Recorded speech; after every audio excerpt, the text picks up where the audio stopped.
పులి ఎప్పుడూ పులిలా జీవించాలి, పొరపాటున కూడా పిల్లిలా జీవించడానికి ప్రయత్నించకూడదు. ఈ డైలాగ్ ఎవరిని చూసి చెప్పారో తెలుసా?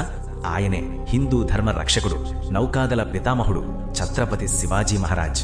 సింహపు గర్జన వింటే అడవి ఎంత గజగజలాడుతుందో, శివాజీ పేరు వింటే శత్రువు గుండెల్లో అంతటి వణుకు పుడుతుంది. ఆయన ప్రజలకు ఒక దేవుడు, కాని శత్రువులకు ఒక భయంకరమైన రాక్షసుడు. భారతదేశ చరిత్రలో ఈయన పేరు వింటే శత్రువుల కత్తులు వణికేవి.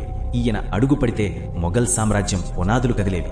అలాంటి ఒక మహాయోధుడి యొక్క చరిత్ర మరియు ఆయన జీవితంలో మీకు తెలియని మలుపులు, ఆయన చేసిన అత్యంత సాహసోపేతమైన భయంకరమైన దాడుల గురించి ఈ వీడియోలో తెలుసుకుందాం. 1630 ఫిబ్రవరి 19న శివనేరికోటలో షాజీ భోన్స్లే, జీజాబాయి దంపతులకు శివాజీ జన్మించారు. శివుడి పేరు మీద కాకుండా కోటలోని శివాయి అమ్మవారి పేరు మీద ఆయనకు శివాజీ అని పేరు పెట్టారు.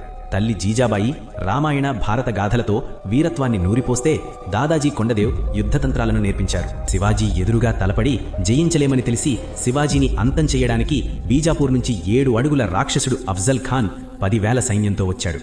సంధి పేరుతో ప్రతాప్గఢ్ అడవుల్లో శివాజీని పిలిపించి కౌగిలించుకుని తన కత్తితో శివాజీ వీపుపై పొడిచాడు. కాని శివాజీ అప్పటికే లోపల ఉక్కు కవచం ధరించారు. తన చేతికి ఉన్న వాఘ్నక్ అనగా పులి గోళ్లతో అఫ్జల్ ఖాన్ పొట్టను చీల్చి అతని పేగులను బయటకు లాగేశారు. ఆ రక్తపు దృశ్యం చూసి శత్రు సైన్యం వణికిపోయింది. భారతదేశ చరిత్రలో మరో అత్యద్భుతమైన యుద్ధనీతి ఏమనగా, మొఘల్ సేనాని షాయిస్తా ఖాన్ 1,00,000 మంది సైన్యంతో పూణేను ఆక్రమించాడు. శివాజీ కేవలం 400 మందితో అర్ధరాత్రి పెళ్లి బృందంలా మారువేషంలో లాల్ మహల్ కోటలోకి ప్రవేశించారు. సమయం చూసి అందరూ ఒకేసారి దాడి చేసి దొరికిన వాడిని దొరికినట్టు నరికి చంపేశారు. కిటికీలోంచి తప్పించుకుంటున్న షాయిస్తా ఖాన్ 3 వేళ్లను శివాజీ నరికేశారు. తన ప్రాణాలు దక్కించుకోవడానికి ఆ మొఘల్ సేనాని పారిపోవాల్సి వచ్చింది.